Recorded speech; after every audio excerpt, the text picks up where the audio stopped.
the news. At Montahan, Iranian Foreign Minister Abbas Araghchi has met with Pakistani Prime Minister Mohammad Shehbaz Sharif in Islamabad.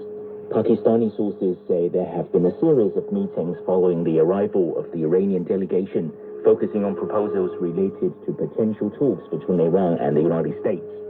The sources said the Iranian side shared its position on key demands as well as responses to proposals conveyed by the United States. Pakistani officials acting as mediators delivered messages from Washington. Earlier, U.S. officials said Special Envoy Steve Witkoff and Jared Kushner will travel to Pakistan for peace talks with Iran.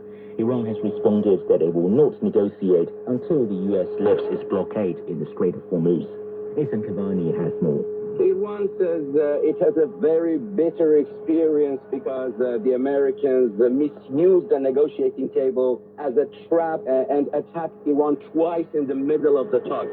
At this time, Iranian officials say they are being very cautious to prevent such a scenario from repeating, while military commanders say the country is negotiating with fingers on the trigger. Iran's foreign ministry said that even if U.S. negotiators are in Islamabad, no meeting will take place, and the foreign minister's visit is aimed at presenting Iran's latest position to the Pakistanis.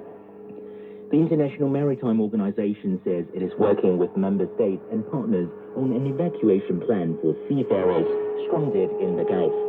Secretary General Arsenio Dominguez said the organization had verified 29 attacks on vessels in the Gulf and around the Strait of Hormuz since the beginning of the conflict.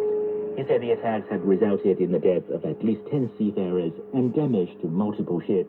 He said around 20,000 seafarers and about 1,600 vessels remain trapped in the Gulf and unable to leave.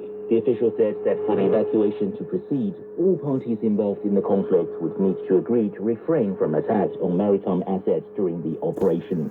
Dominguez added that the International Maritime Organization will continue to engage with Iran and